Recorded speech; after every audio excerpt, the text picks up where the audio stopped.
Rotasız kaptan. Ben seni sevdim.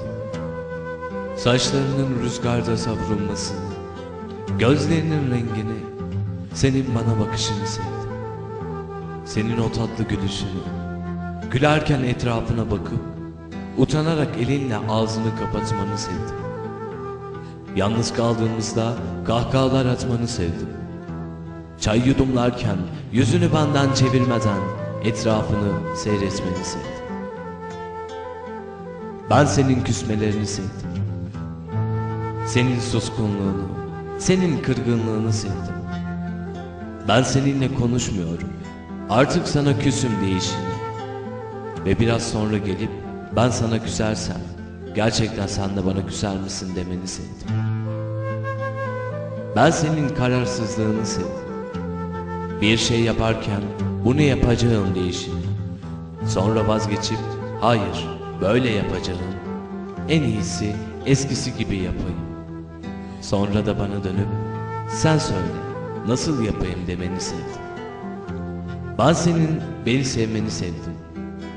Saçlarıma bakınca bugün taramamışsın, dur sana düzelteyim demeni. Ellerinle saçlarımı düzeltmeni sevdim. Dirseklerini masaya dayayıp çeneni ellerinin üstüne koyarak bana bakarken hayallere dalmanı sevdim. Senin sorular sormanı sevdim. Bil bakalım bugün ne oldu diye söze başlamanı, bana bilmeceler sormanı, gözlerim ne renk değişti, en sevdiğin yemek hangisi, bil bakalım dün akşam rüyamda ne gördün diye sormanı sevdim. Ben senin konuşmanı sevdim. Konuşurken yüzüme bakmanı, bana hayallerinden bahsetmeni sevdim. Bana olaylar anlatmanı, anlatırken bazen heyecanlanmanı, bazen hüzünlere boğulmanı sevdim. Ben senin sesini sevdim.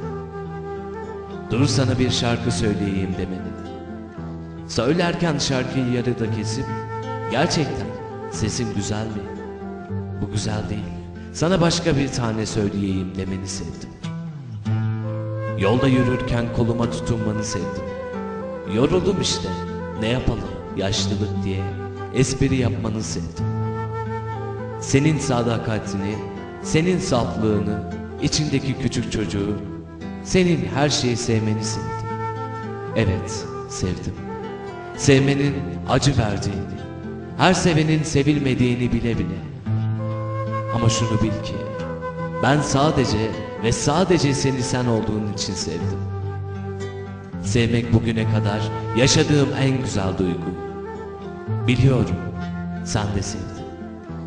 Sen ne zamana kadar seveceksin bilmiyorum ama ben seni sonsuza kadar seveceğim hayal gözlüyüm. Sonsuza kadar, sonsuza kadar, sonsuza kadar. Rotasız kaptan.